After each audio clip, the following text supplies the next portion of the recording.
Good morning and good afternoon, everyone. Welcome to this CD talk at the 2020 annual meetings. My name is Padmaja Khandelwal and I am in the Middle East and Central Asia Department of the IMF. It is my great pleasure today to introduce CCAMTAC. CCAMTAC is the soon-to-be-launched Regional Capacity Development Center and will be based in Almaty, Kazakhstan. From Almaty, it will cover 9 countries of the Caucasus and Central Asia region and Mongolia. It will be the 17th regional center established by the fund with the goal of serving member country needs in capacity development. It is expected to start operating virtually next January, and the physical launch is expected in the second half of 2021. You may ask, why is the fund establishing CCAMTAC and why now? The region is facing significant economic challenges. We have seen a large drop in economic growth rates in recent years as the region has been hit by economic shocks, such as the drop in the oil prices in 2015 and now with COVID. As a result, progress towards poverty reduction and sustainable development goals has slowed. Now, countries in the region are adapting their policies to deal with these economic shocks and to boost growth rates. They are trying to improve their macroeconomic frameworks and institutions, and demand for IMF technical assistance has gone up.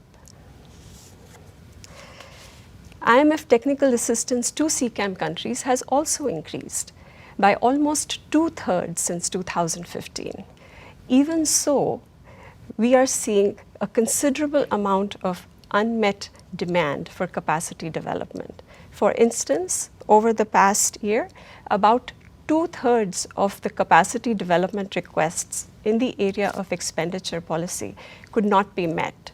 Similarly, in the area of AML-CFT, about 60% of the requests for capacity development were not able to be met. This is why the IMF has decided to establish CCAMTAC. By allocating additional resources for capacity development, we will be able to step up our activities in the region in a major way and help meet some of that unmet demand. Next, let's talk about what CCAMTAC will do. First, the center will support economic policy making in core areas through stronger economic institutions. It will help CCAM finance ministries by strengthening public financial management and revenue administration. It will support central banks in strengthening monetary policy frameworks and operations, as well as financial sector regulation and supervision. It will also help improve macroeconomic statistics and analysis to improve policy making and transparency.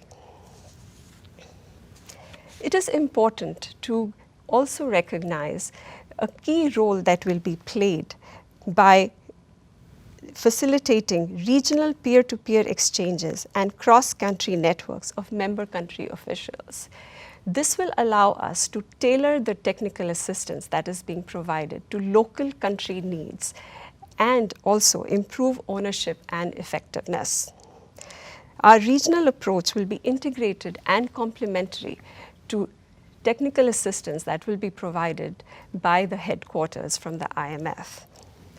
Our allocation of greater resources will allow for a quick response to emerging needs with close follow-up and support to implementation.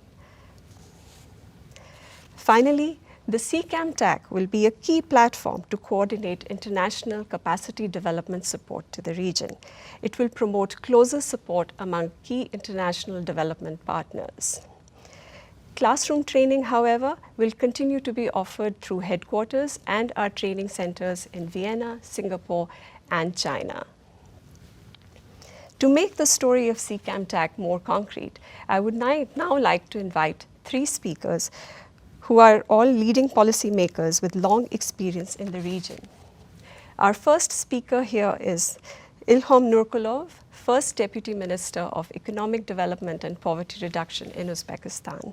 He will share with us Uzbekistan's perspective on policy challenges and CD needs. The second speaker today is Artak Harutyunyan, advisor in the IMF's Statistics Department. The CCAMTAC will have long-term experts in a range of policy areas. Artak will explain the work of the center in the area of statistics, which is the foundation for economic policy making. Our third speaker today will be Paul Indrabinen, the executive director for 6 of the 8 CCA countries in the region, and also for Switzerland. Paul has been a strong advocate for the region here at the fund and will discuss CCAMTAC's role in supporting international coordination. Now, let me turn it over to them. Thank you very much, Madam. You might know that since 2017, Uzbekistan has started to implement deep economic reforms that basically translate into high demand for capacity development. We have started to overhaul virtually all areas of economic policy making, ranging from ensuring the openness of wide-range statistical data, improving monetary and policy frameworks, to public governance. The main objective of the reforms, or let's say structural change, is to move towards a more market-based economy and unlock Uzbekistan's potential for inclusive and higher economic growth. Until recently, Uzbekistan was among the countries with no publication of important statistical data, including monetary and financial statistical information.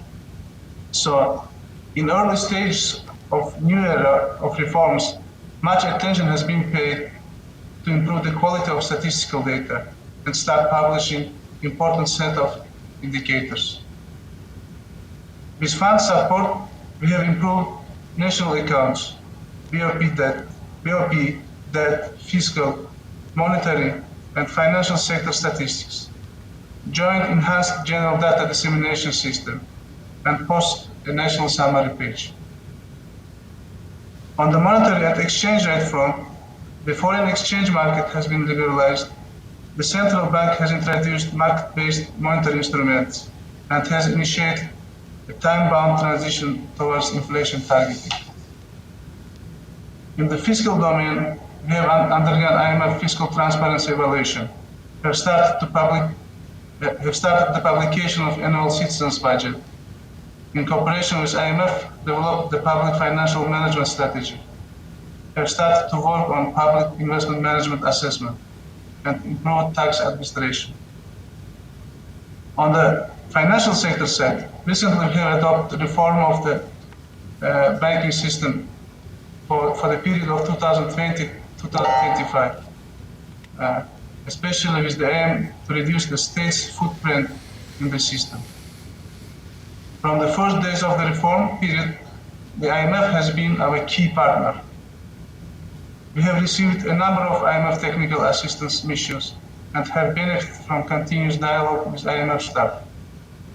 Just in 2019, we have attracted around 30 TA missions from the fund. So, looking forward, the serious reform challenges are waiting us ahead, including improving the macroeconomic policy framework and coordination, fiscal governance, government debt management, monetary policy framework. Talking about the specific sector reforms, this is agriculture sector and land relations reform, energy market liberalization, building a strong social network, privatization and reforming state-owned enterprise, developing the financial markets. In other words, we have a lot of questions on how to design fiscal rules, create fiscal buffers, mobilize domestic revenue, improve efficiency of public spending, and when and how to liberalize regulated price after reform SOEs. So all of the structural changes require an appropriate institutional capacity in place, and also a huge support from IFIs, including International Monetary Fund. So that's why Regional Capacity Development Center in Almaty is very important addition to the fund's toolkit of capacity development delivery. We are excited to have the IMF Capacity Development Center in our region. It will provide hands-on technical assistance in above-mentioned very important areas, and also in the context of the COVID-19 pandemic. I have to admit that we are late reforms. This gives us a sense of urgency in the implementation of the reform agenda. To accelerate the accumulation of human capital and policy-making institutions, we bet on young, capable specialists with strong theoretical background. Their active involvement in policy analysis and engagement with Technical Assistance Center will help foster their experience in related areas and develop our institutional and human capacity. So we are looking forward to the opening of our Regional Capacity Development Center in Almaty. And thank you. So I will stop here and pass the floor to Artak. Interest in macroeconomic and financial statistics has risen steadily over the past few decades. This is due to a realization that quality and timely data are vital for empowering governments. The private sector, the public at large, and other domestic and foreign stakeholders to make informed and improved decisions so that countries can be better off. To this end, the IMF Statistics Department provides capacity development services to member countries to improve the quality and accessibility of essential macroeconomic statistics. Due to increased demand, the provision of CD by the Statistics Department to the Caucasus, Central Asia, and Mongolia region has increased over 50% since 2015, basically reflecting closer attention by countries to data quality and transparency to better inform policymaking. This has helped CCAMTAC member countries to ensure better availability of higher quality macroeconomic and financial statistics. As I show in this slide, as a result, all CCAMTAC member countries, except one, have adopted the IMF's international standards for data dissemination, with 5 countries subscribing to the special data dissemination standard and others adopting the enhanced general data dissemination system. And we are, of course, planning to assist the only remaining country over the coming year to implement the EGDDS. You can see the timeline on the slide of all the countries' adoption and membership to these standards. So leveraging these recent successes, CCAMTAC will provide additional resources to meet the increasing CD demand with particular attention to the center's low-income members and countries with IMF-supported programs. CD activities will aim at ensuring the continuity of statistics during the COVID-19 pandemic and its aftermath to bolster agile policy responses. Facilitating better interagency coordination and improved institutional arrangements for statistical compilation are also important goals for CCAMTAC to pursue. For national accounts, to ensure higher quality and more timely data availability, the priorities will be to improve source data and compilation methods of annual and quarterly GDP in accordance with the international standards. Also, to ensure consistency between macroeconomic data produced by different agencies and enhance transparency of national accounts estimates. For price statistics, priorities will be greater product coverage for the CPI and PPI and developing residential property price indices to ensure better measurement of respective price movements. The work on the government finance statistics will prioritize better measurement of fiscal balances and compiling government balance sheet elements, importantly, including improving the coverage of government and public debt. For external sector statistics, including balance of payments, the work program will aim to enable better monitoring of external sector developments by strengthening the compilation of international comparable balance of payments, international investment position, and external debt statistics. So then, how will CCAMTAC help better meet the increased CD demand in statistics, you will ask? So the CCAMTAC will offer substantial additional benefits to its member countries, including increased fund CD resources, engagement, traction, and peer-to-peer learning opportunities. As has been demonstrated by the IMF regional CD centers in other regions such as Africa, Asia, Caribbean, Central America, and Middle East, a sustained field presence through a regional center is particularly effective by taking advantage of opportunities for more in-depth engagement. This kind of engagement usually involves establishing closer relationships with the authorities, provision of technical assistance on a more continuous basis, and tailored hands-on training based on country or region-specific knowledge. CCAMTAC will importantly complement technical assistance on strategic and emerging issues from IMF headquarters and training at the Fund's Joint Vienna Institute and Singapore Training Institutes. It will also deepen synergies of capacity development with IMF surveillance and program work. The center will facilitate regional and bilateral workshops and seminars to achieve greater peer-to-peer exchange and learning. As mentioned briefly by Paramja already, although the physical operation of CCAMTAC is planned for later in 2021, some relevant activities will be conducted much sooner on a remote basis. CCAMTAC advisors would be able to start their work remotely even before the physical launch of CCAMTAC.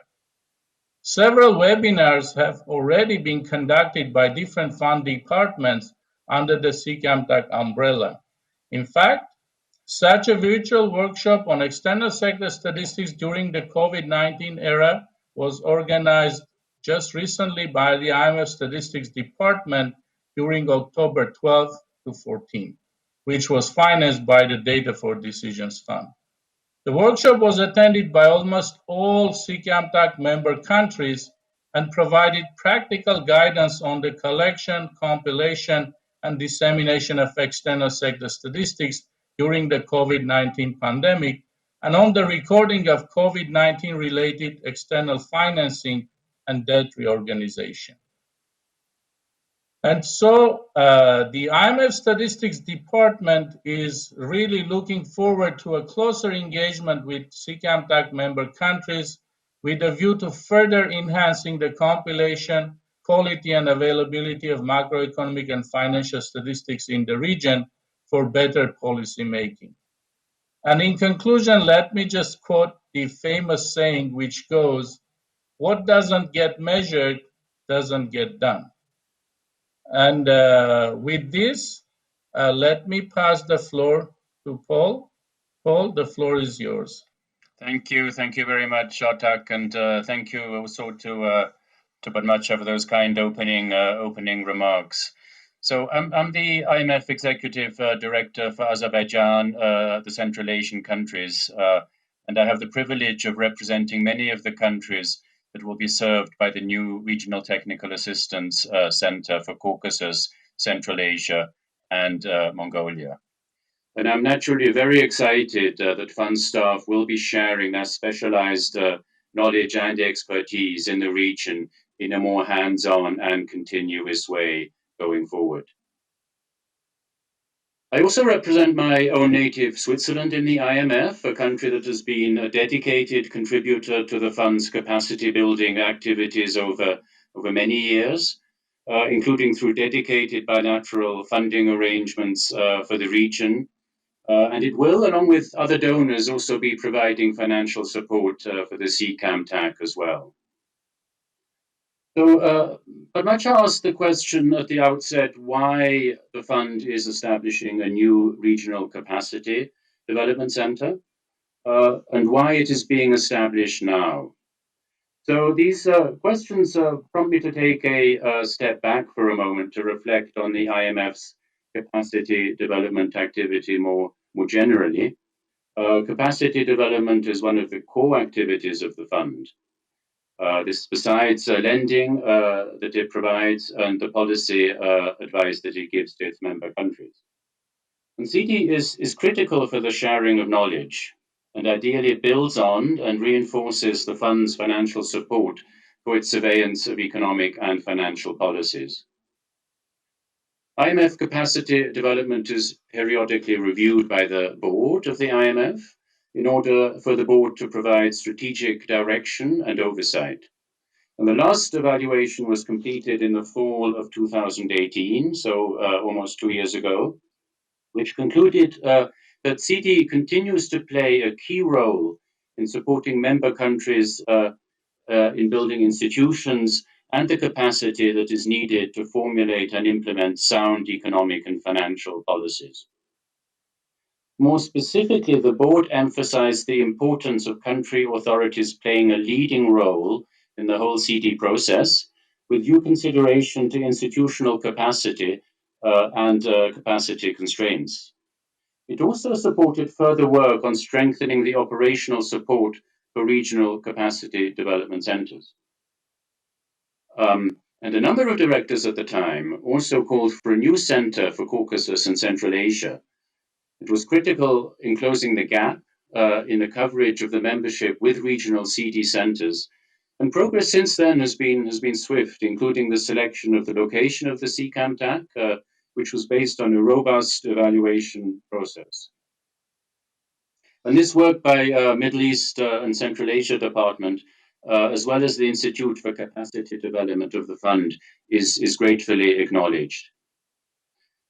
Establishment of the center comes at a critical moment. As mentioned earlier by both Padmacha and Artak, demand for fund technical assistance in the region has increased markedly over the recent years, and reform momentum has also picked up, including in Uzbekistan, as Ilham was relating in his remarks earlier. This increased reform momentum should be critical in increasing economic integration in the Central Asian region, which has still a lot of potential. Fostering knowledge sharing and peer learning among officials in the region, the CCAMTAC should provide further impetus to cross-border collaboration and thus facilitate economic integration. Regional cooperation will normally benefit from cultural ties, as well as many of the similarities in economic structures in the region and in administrative traditions that prevail in the region. Work on setting up the center has continued unabated under the current difficult circumstances, and the center has already launched a series of activities in the virtual space, as mentioned earlier by Artak. So, what will be important moving forward? The ultimate objective of CCAMTAC's work is to increase resilience of the economies of Central Asia, Caucasus, and Mongolia, to improve growth outcomes, and to help them achieve a more rapid convergence of per capita incomes with the more advanced economies, including of Eastern Europe. This requires long-term efforts and sustained engagement, and to this end, it will be critical to ensure strong buy-in by recipient countries. Beyond the readiness to engage, this includes contributions to the financing of the center, with due account of differences in income levels. And despite very difficult circumstances at the moment, including circumstances under which some of the countries have received emergency assistance by the fund, some of the countries have already stepped up, and we will be working with the others to follow suit. And of course, the host country authorities are providing very generous support to the center. Second, support from neighboring countries will also be helpful.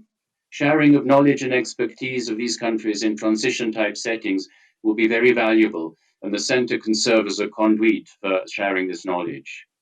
And third, Continued support from the donor community will be critical. Broad-based support of the Centre will be highly valued and welcome, and also important to ensure the operational stability of the Centre. Donor funding will be needed well beyond the first financing phase, and donors will need to be in it for the long haul. Long-term donor engagement will in turn require that the Centre's activities be assessed against its objectives, which calls for robust periodic evaluations.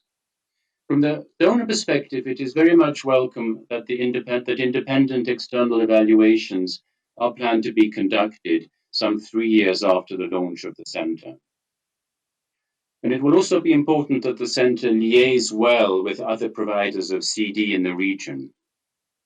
This includes the bilateral donors, some of whom have long-standing presence in some of the recipient countries, and continued outreach to the donor community in the field will be critical. Finally, and relatedly, another important aspect will be the broadest possible dissemination of advice and outputs. This speaks to the publication of fund CD outputs more broadly. It is notable that publication of CD reports lags that of IMF surveillance and program activities quite significantly. And while confidentiality naturally needs to be preserved in some cases, increased publication will be critical to facilitate knowledge sharing, this counts both in the Caucasus and Central Asia and Mongolia and more broadly. I'd like to leave it at this and hand back to you, Padmacha, and thank you very much. Thank you so much, Ilham, Artak, and Paul. This is a very insightful discussion to me about how the various stakeholders are coming together to make CCAMTAC a success. At this point, I would like to invite Jihad Azur, Director of the IMF's Middle East and Central Asia Department, to share his vision for CCAMTAC. I should add that Jihad is an enormous supporter and champion of capacity development, and so it is my pleasure to invite him for these remarks. Padmaja, thank you very much. Also, I would like to thank the various speakers who came before me who confirmed the importance of this new center to the region. This is the fruition of long years of preparations that have led to the establishment of the center. The center comes at an important moment in the history of the regional economy. Countries not only are implementing reforms, but also now they are facing the challenges that came with the COVID-19. Several reforms need to accelerate and others need to be designed. And reforms without capacity and institutional capacity is only plans. And this is why we see this as great partnership between the fund, the countries who will be recipients, as well as also the other partners who will be financing or helping in the implementation. Why this center is important? It's important because those countries need our knowledge, and this is something that we have already provided them through multiple ways of providing technical assistance. Fund engagement in the region has accelerated recently with several programs to help those countries address the pandemic and the post-pandemic issues. And therefore, we will be their partner in the future in helping them through reforming the public finance management, through addressing that issues, through also completing some of the reforms on the monetary and financial sector, and also by expanding the coverage of their statistics. Those reforms will be led by them and supported by the fund. And this is why the center is very important. There is also another reason why the center is important, because this center will help those countries come together. It's an important region between Asia, Europe, and the Middle East.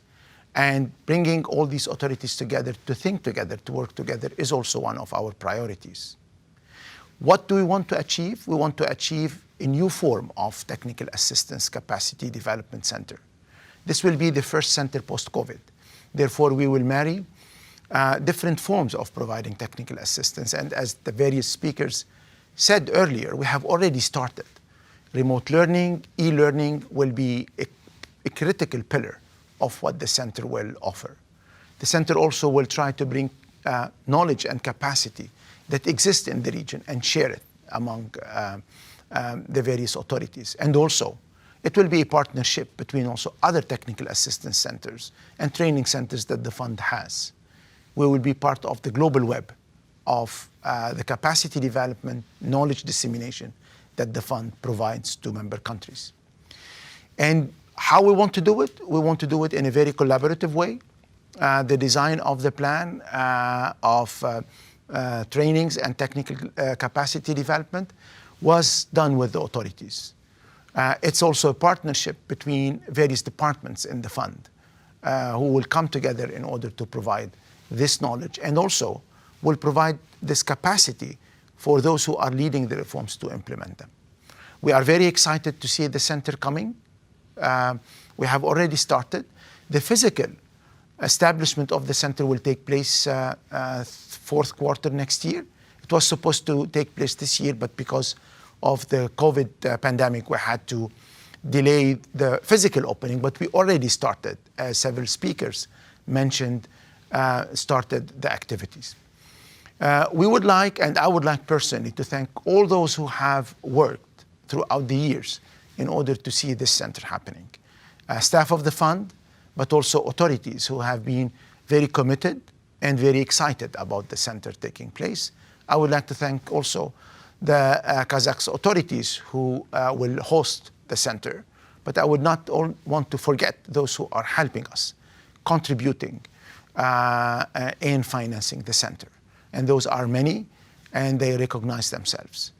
With that, I would say this is a new journey that we are launching, and the Middle East and Central Asia Department sees, as Padma just said, the capacity development as one of the key elements of our engagement with the region. We provide financial assistance, we provide policy support, but also we provide capacity for those government and authorities to implement this transformation, which is the privilege that they have themselves and the duty that we have for them. With that, I would like now to turn the floor to Padmaja to conclude the session. Thank you. Thank you, Jihad, and thank you also to our speakers today for your participation, and also thank you to you, our audience, for your participation. The CCAMTAC Center is an important opportunity for us to engage with the region. Please engage with us in our conversation on social media, on Facebook, on Twitter, because we do this best when we hear from you. Thank you so much for joining us.